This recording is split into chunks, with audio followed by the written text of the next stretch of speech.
Production.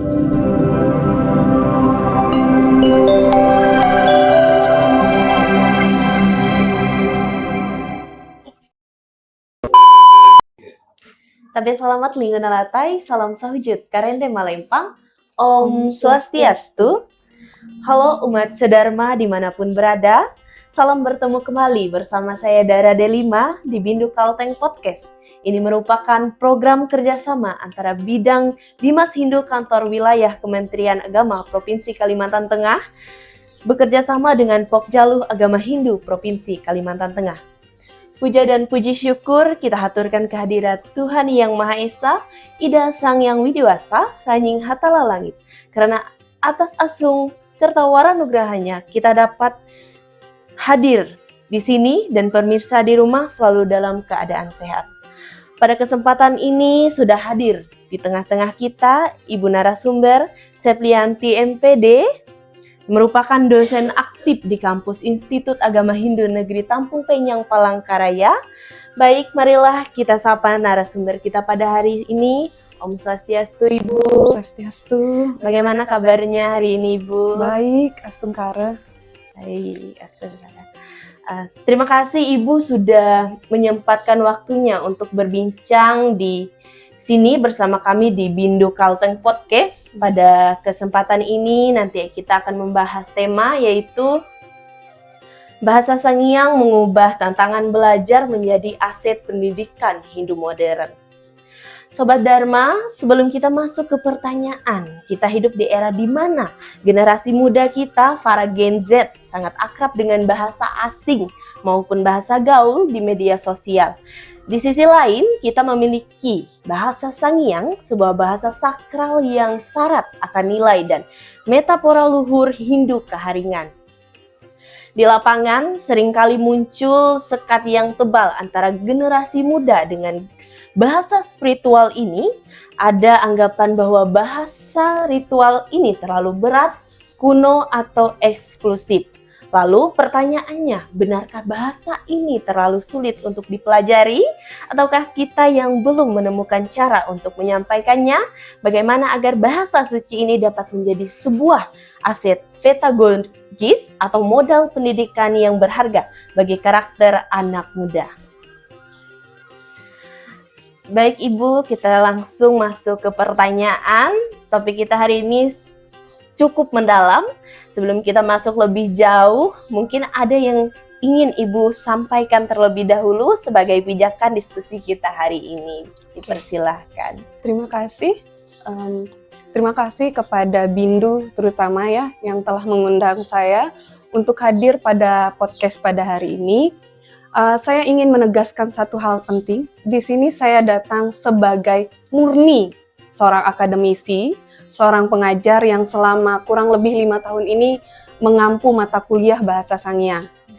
Saya datang tidak sebagai tokoh agama, tidak juga datang sebagai tokoh adat. Itu saja yang ingin saya sampaikan. Baik, terima kasih Ibu. Selanjutnya, berkaca dari pengalaman Ibu mengajar langsung di kelas, sebetulnya apa saja hambatan yang membuat mahasiswa kita merasa berjarak atau kesulitan mempelajari bahasa Sangiang ini? Oke, berdasarkan pengalaman saya ya, ada 3 hal ya. Yang pertama itu dimulai dari mental block. Istilahnya agak cukup keren ya, mental block. Jadi mental block ini yang saya lihat ya pada mahasiswa yang saya ajar. Jadi ketika mendengar yang namanya bahasa Sangiang, muncul pemikiran, saya nggak bisa nih, saya nggak bisa menandak. Nah, kan bahasa Sangiang, apa istilahnya, lekat lah seperti itu ya, dengan istilah menandak. Biasanya kan dilantunkan seperti itu ya. Sekali, ya. Ya, jadi itu permasalahan yang pertama. Mahasiswa cenderung punya mental block, saya nggak bisa bahasa Sangiang, karena saya nggak bisa menandak seperti itu ya. Nah, mental block ini yang harus saya luruskan seperti itu.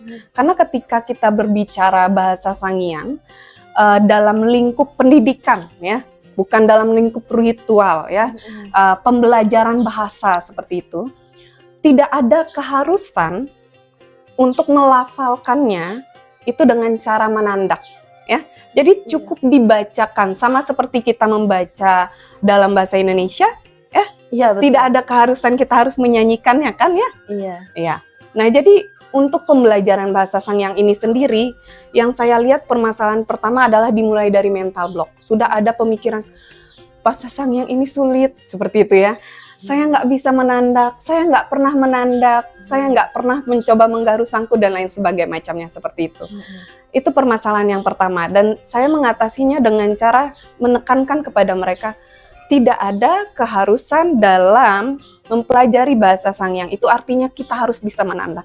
Yang penting adalah kita bisa mengucapkannya dengan baik dan benar. Nah, berkaitan dengan mengucapkan dengan baik dan benar ini, itu terkait dengan permasalahan yang kedua. Nah, jadi permasalahan yang kedua yang saya lihat adalah pelafalan. Ya, ini krusial sekali ya. Sebenarnya bukan hanya dalam bahasa Sangyang, dalam bahasa Indonesia saja. Kalau pelafalan kita salah, apa yang terjadi? Berarti apa ya? Akan terjadi misunderstanding. Iya. Bisa terjadi kesalahpahaman, iya kan? Iya, betul.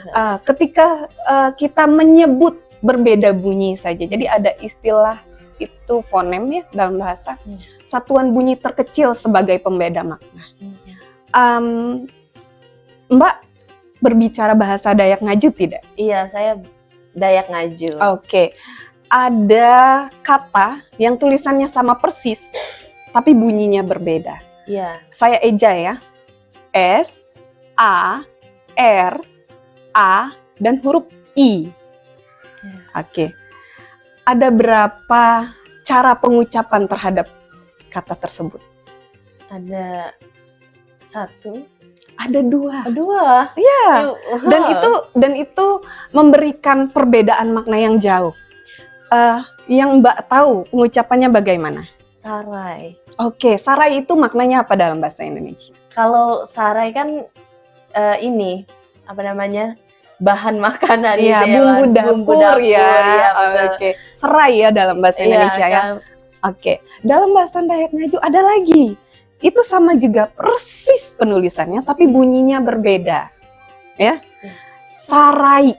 Sarai. Pernah dengar? Tidak pernah dengar. Oke. Jadi secara penulisan dia sama tapi pengucapannya berbeda, itu akan menimbulkan perbedaan makna yang jauh. Kalau sarai tadi bumbu dapur, sarai itu artinya mumpung. Seperti itu. Nah, jadi sama begitu juga dalam bahasa Sangyang, sangat penting pelafalan ini benar. Nah, ini permasalahan kedua yang saya lihat. Kenapa? Bahasa Sangyang ini kan identik dengan ritual ya. Nah, jadi orang-orang awam, orang-orang umum itu jarang. Ya tidak, benar tidak? Iya, jarang betul. kontak kan? Iya, betul. Artinya kemungkinan jarang membaca misalkan atau jarang mendengar, benar tidak? Iya, betul. Nah, ketika kita tidak pernah mendengar atau kita tidak pernah membaca, ada kemungkinan tidak kalau kita disodorkan teksnya kita bisa salah dalam membaca. Ada tidak? Iya. Ya, ada kemungkinan ya. Nah, dan ini saya lihat adalah permasalahan yang kedua, yaitu pelafalan mahasiswa-mahasiswa saya itu sedikit terefek atau bermasalah karena mereka kurang kurang terpapar seperti itu dengan bahasa Sangyang ini sendiri karena bukan bahasa yang umum digunakan sehari-hari. Di sini ada saya contoh kalimat ya, boleh dibaca. Baik. Oke. Saya baca ya, Ibu. Iya, silahkan. Au tingang apang bajela bulau. Oke. Nah, bayangkan kalau kata bulau itu salah sebut jadi balau. Kira-kira ada pergeseran makna tidak? Iya, ada pergeseran. Akan jauh ya? Iya, sangat jauh sekali. Jauh sekali ya, kan. Nah, betul. itu makanya saya lihat dalam pengajaran bahasa Sangyang, permasalahan kedua yang cukup sering muncul adalah kurangnya terpapar bahasa Sangyang sehingga menyebabkan mahasiswa ini bisa saja salah dalam penyebutan. Nah, padahal salah dalam pelafalan atau penyebutan itu benar-benar krusial karena maknanya jadi bergeser. Iya, menjadi berbeda. Berbeda itu. jauh. Bulau sendiri yang Mbak tahu Maknanya apa? Kalau bulau itu yang saya tahu ini ya Bu, Iya. berarti itu adalah emas. Emas. Iya, Sedangkan emas. kalau ternyata selip sedikit Iya, menyebut jadi balau, balau jadi ya, apa? jadi rambut. Jadi rambut Iya. sangat jauh berbeda Jauh kan sekali. ya. Dari emas lalu jadi rambut. Jadi rambut, ya, maknanya ya. bergeser sangat jauh seperti Iya. itu. Oke. Baik Ibu, saya juga sebagai generasi muda ya. Jadi seperti yang Ibu katakan tadi, akan ada salah dalam pelafalan. Nah, jadi ternyata ini yang jadi masalahnya yang ada untuk anak muda. Ketika mereka salah menyebutkan, terus menjadi minder gitu. Nah, itu jadi inilah tantangan kita. Jadi bagaimana caranya Bu untuk kita itu menjadi percaya diri gitu? Oke. Kembali ini ke mindset tadi berkaitan dengan mental block ya, Iya. saya rasa. Jadi seperti ini, saya rasa itu respon wajar, ya tidak sih? Ketika kita salah, timbul rasa minder, benar tidak? Iya, betul. Nah, jadi yang saya terapkan sendiri ke mahasiswa saya bilang seperti ini, salah tidak apa-apa, tapi kita harus tahu yang benar bagaimana. Iya. Nah, jadi salah diperbaiki, salah lagi perbaiki. Jadi perasaan minder karena salah tadi, karena saking sering memperbaiki, jadi sudah diabaikan. Ya, jadi yang awalnya mungkin bisa tertawa teman-temannya mendengar, dia salah sebut seperti itu, sering kan ya terjadi ya. Itu. Karena itu di rolling dan mereka kayak, oh sama kok dia salah juga, diperbaiki dan itu tidak jadi masalah. Ujungnya apa? Jadi yang awalnya kalau aku salah nanti diketawain gitu ya. Kalau aku salah nanti mungkin ada muncul kalimat-kalimat tertentu dari temannya, itu hilang. Karena apa? Karena tadi terbiasa, salah nggak apa-apa kok. Yang penting kita perbaiki, coba terus. Jadi ke saya lebih ke memotivasi mereka, lebih kayak nggak apa-apa salah, yang penting kita belajar gimana cara memperbaikinya. Dan ada satu cerita, jadi dalam Panaturan di pasal 1, kalau tidak salah itu di ayat 2 itu ada yang tulisannya, saya eja saja ya, terlebih dahulu. K-E-N-I-G. Kalau Mbak sendiri bacanya gimana? Kenih. Iya, itu wajar. Banyak mahasiswa saya itu menyebutkannya kening juga. Nah, mohon maaf ya kalau ada salah, tolong direvisi bagi yang lebih tahu. Sejauh yang saya tahu itu nyebutnya bukan kening, tapi kening. Ya, seperti itu. Jadi ketika yang saya temukan tuh banyak ya, balik yang seperti yang saya bilang tadi, karena jarang terpapar itu. Mungkin tidak pernah mendengar atau tidak pernah membaca, jadi bingung. Jadi dibaca dengan pelafalan bahasa Indonesia. Iya, biasanya menggunakan bahasa Indonesia sih paling banyaknya itu. Iya. Jadi berarti salah bukan berarti kita berhenti gitu, tapi membuat kita terus mencoba dan terus mencoba. Betul. Baik, terima kasih Ibu. Selanjutnya saya belum menceritakan. Oh iya. Yang ketiga, permasalahan yang ketiga. Baik. Jadi kalau tadi permasalahan yang pertama mental block, yang kedua tadi pelafalan, yang ketiga ini berkaitan dengan makna. Oh, makna. Iya. Sebenarnya mereka ini bisa dibilang segitiga. Jadi berkaitan. Kalau Mbak perhatikan ya, dimulai dari mental block tadi, saya nggak bisa bahasanya. Kemudian karena mental block itu jadinya mungkin berdampak pada pelafalan. Jadi tidak mencoba, benar tidak? Betul, Ibu. Nah, yang ketiga pemaknaannya. Jadi pemaknaan ini berkaitan tadi dengan pelafalan. Kalau pelafalannya salah, maknanya bergeser juga jauh seperti itu ya. Nah, jadi pemaknaan ini bahasa Sangyang ini unik ya, mengandung metafora gitu. Nah, tadi Mbak sudah baca ini ya kalimatnya, auh tinggal apang bajela bulau. Nah, kalau yang Mbak bisa pahami dari kalimat ini apa kira-kira? Kalau saya, dari saya ini Bu ya, berarti ucapan dari orang tua yang lembut. Oke. Nah, dalam bahasa Sangyang kan umumnya ya tidak bisa kita penggal-penggal. Kalau bahasa yang sering kita temui sehari-hari masih bisa dipenggal ya gitu maknanya ya. Kalau ada kalimat seperti ini, auh tingang apang bajela bulau, itu kita tidak bisa maknai auh sebagai kata, misalnya seperti itu, tingang sebagai burung, iya kan? Iya. Tidak mungkin kan? Apang itu adalah ayah, bajela artinya lidah, dan bulau artinya emas.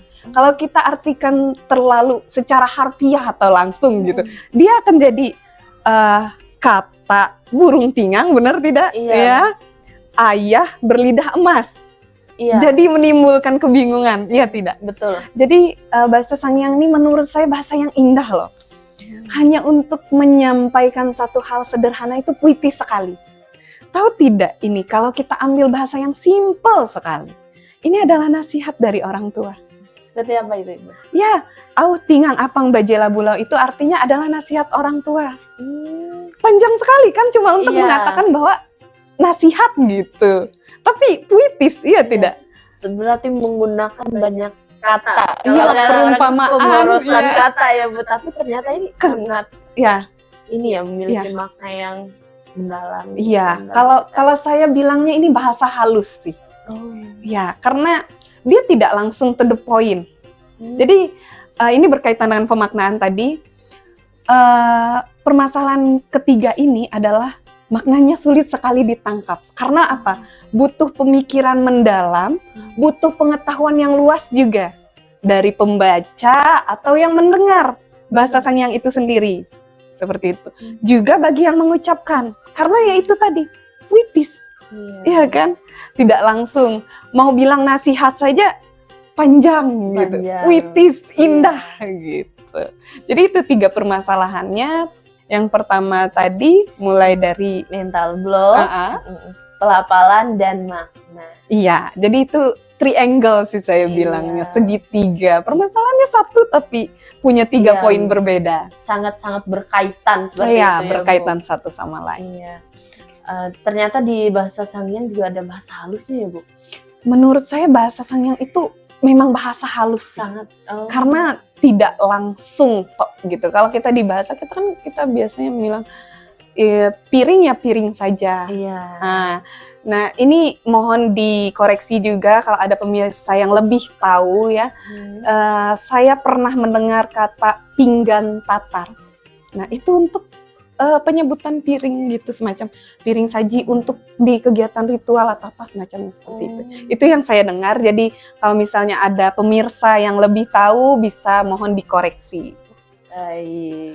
Terima kasih Ibu. Selanjutnya melihat situasi seperti ini, apakah kita harus menyerah pada keadaan, membiarkan bahasa ini pelan-pelan terkikis zaman?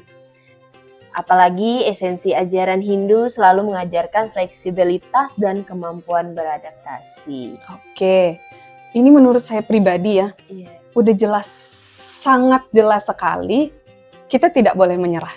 Tadi saya sudah ceritakan, menurut Mbak sendiri, bahasa Sangyang layak tidak untuk hilang? Sangat tidak ya, apalagi bagi umat Hindu keharian itu, Bu. Sangat berperan penting itu. Nilai-nilai luhur tuh banyak di situ, ya kan? Seperti tadi, untuk menyampaikan kata nasihat saja, itu panjang, halus, puitis. Bayangkan bahasa sebagus ini, seindah ini, penuh makna, penuh pesan, penuh ajaran Hindu, keharingan utamanya juga, harus hilang. Sangat rugi ya. Kita tidak boleh menyerah. Makanya saya kepada mahasiswa saya memotivasi mereka kembali lagi seperti yang tadi saya sampaikan.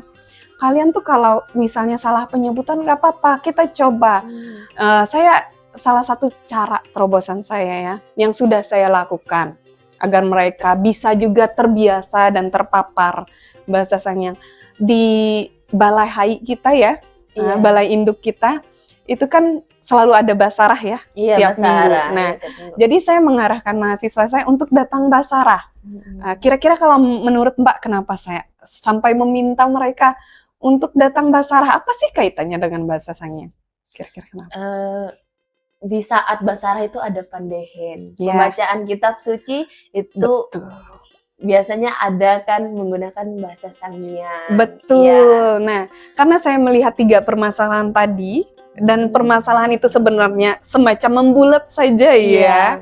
Jadi kalau satu permasalahan teratasi, yang lainnya sedikit-sedikit juga akan teratasi. Jadi saya lihat satu hal yang paling dekat yang bisa dilakukan adalah hadir ikut basarah seperti itu. Jadi saya arahkan mereka untuk basarah, dan dengan basarah itu mereka jadi terpapar. Ketika basarah mereka pasti mendengarkan. Ada pembacaan kitab suci Panaturan, di mana bahasa yang digunakan sudah pasti bahasa Sangiang. Nah, itu untuk itu kan mereka terbiasa. Oh, saya pernah dengar begini toh cara membacanya. Ibaratnya kalau salah, oh kemarin saya di kelas menyebutkannya salah, melafalkannya salah, oh begini. Jadi tidak hanya berhenti saya meminta mereka untuk hadir basarah, tapi saya minta mereka mengamati bagaimana pelafalan, penyebutannya ketika orang membaca kitab suci Panaturan.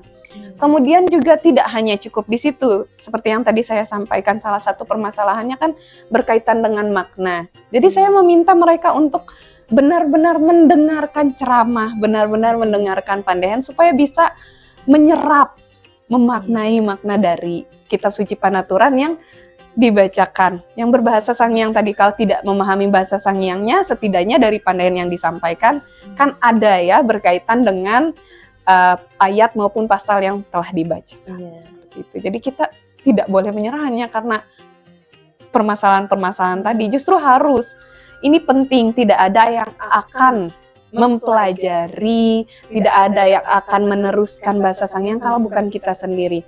Dan ini saya rasa penting ya, kaum muda itu perlu untuk paham bahasa Sangiang. Bayangkan Mbak, sebagai orang Hindu, sebagai orang Kaharingan, jika ada orang asing melihat bahasa Sangiang, kira-kira Mbak bisa nggak jadi target yang ditanyai orang?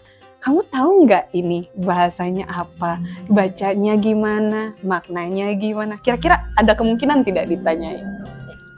Sepertinya saya juga sebagai orang yang Hindu Kaharingan, sepertinya ada kemungkinan. Ada kemungkinan. Ada kemungkinan. Itu sebabnya kita tidak boleh menyerah, walaupun banyak sekali kesulitan yang dihadapi. Karena nanti masyarakat yang kurang paham itu akan berasumsi. Ada kemungkinan tidak berasumsi bahwa Mbak sebagai orang Hindu Kaharingan, sepertinya dia ngerti bahasa Sangiang. Bisa tidak ada asumsi seperti itu? Pastinya ada. Iya, karena itulah kita nggak boleh menyerah, dan itu penting untuk kita pelajari. Gitu. Dan kalau dari saya juga sih Bu, selain saat ibadah saya mendapatkan cara pelafalan bahasa Sangiang, terus juga saya mendapatkan makna saat pandehen, ternyata kita tidak hanya dapatnya pada saat ibadah saja. Berarti di saat waktu luang kita saja kita bisa baca Panaturan, kan sudah tersedia terjemahan di bahasa Indonesia, seperti itu. Ya. Jadi tidak ada halangan untuk kita mencoba. Iya. Gitu. Karena sudah disediakan, sudah difasilitasi. Iya, difasilitasi. Karena sudah ada dokumennya ya, ada Panaturan, ada buku Kandayu dan lain sebagainya macamnya. Tinggal kembali kepada kita lagi menyadari betapa pentingnya. Seperti judul yang kita angkat hari ini, sebagai aset pedagogis kita ya. Baik, terima kasih Ibu. Selanjutnya, melihat kerumitan masalah tadi, bagaimana bentuk konkret yang bisa kita lakukan agar bahasa Sangiang ini tadi bisa bertransformasi dari hambatan belajar menjadi sebuah aset pedagogis yang inklusif dan modern bagi generasi muda. Supaya bisa jadi aset ya, ini yang saya pikirkan. Jadi karena sasarannya kaum muda ya, Gen Z, anak-anak yang sudah hidup di era digital seperti itu. Jadi kalau pendekatan kita, saya sendiri pribadi merasa dengan mengarahkan mereka ikut basarah, itu saya rasa masih kurang cukup. Sebenarnya kita juga bisa agar lebih mendekati ke Gen Z. Mungkin kita bisa mengembangkan aplikasi seperti itu, membuat glosarium atau kamus digital. Atau yang saya juga pikirkan ya, sekarang kan Gen Z suka scrolling TikTok, ya tidak, scrolling Instagram, ngelihat feed yang sesuai gitu ya, repost seperti itu. Nah, hal lain yang bisa dilakukan saya rasa ya, kan biasanya ya kalau saya juga mengikuti akun-akun Hindu nih, yang misalnya mengutip misalnya kitab misalnya Sara Samuccaya dan lain sebagainya macamnya. Kenapa kita tidak buat juga misalnya akun yang share nih kalimat misalnya berbahasa Sangyang dengan makna yang bisa ngena gitu di Gen Z. Nah, itu bisa jadi bagian juga cara untuk menguatkannya sebagai aset pedagogis kita, supaya lebih mengena dan Gen Z ini lebih terpapar. Kalau misalkan hanya meminta mereka hadir di Basara, saya pribadi sebenarnya merasa itu masih bisa ditingkatkan tadi dengan pendekatan itu. Bisa juga selain membuat kamus digital, membuat akun misalnya di sosial media supaya bisa kita sosialisasikan seperti itu. Yang selanjutnya bisa dilakukan juga mungkin storytelling ke mereka gitu ya. Storytelling menggunakan bahasa Sangyang misalkan seperti itu. Atau ada podcast seperti ini supaya bisa menyampaikan kepada kaum muda seperti apa sih bahasa Sangyang. Bukan bahasa yang old gitu, bukan bahasa yang hanya digunakan di ritual. Maksudnya seperti ini, bahasa Sangyang memang bahasa untuk ritual ya. Tapi ketika kita berbicara dalam ranah pendidikan kan kita tidak mengumandangkannya, apa sebutannya, melakukannya seperti itu. Nah, jadi tidak jadi masalah saya rasa, karena kita hanya membacanya seperti bahasa Indonesia, seperti itu. Nah, yang selanjutnya selain tadi glosarium atau kamus digital, kemudian storytelling, podcast, kita juga saya rasa bisa membuat misalkan sekarang tuh apa namanya, semacam, saya lupa itu yang, apa namanya, yang bergambar gitu, apa namanya? Apa ya? Semacam flyer bergambar gitu, yang bertuliskan misalnya bahasa Sangyang di situ gitu. Iya. Itu juga bisa. Berarti ini juga menjadi tantangan sebenarnya ya Bu ya.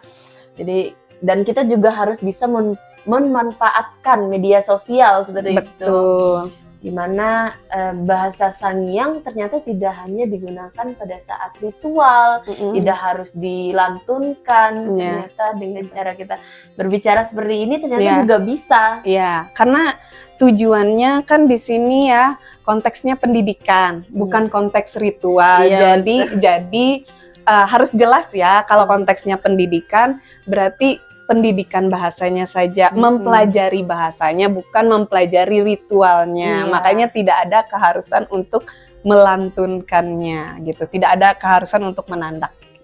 Seperti ini ya Bu. Kalau dulu zaman saya itu ada mata pelajaran muatan lokal. Ya, seperti itu. Ya, jadi harus menggunakan bahasa Dayak Ngaju sebagai bahasa dulu, dan begitu juga dengan bahasa Sangyang. Untuk membentuk pemahaman dan kecintaan terhadap bahasa ini sendiri sebenarnya. Jadi tujuannya bukan tujuan ritual, tujuannya kepada pendidikan.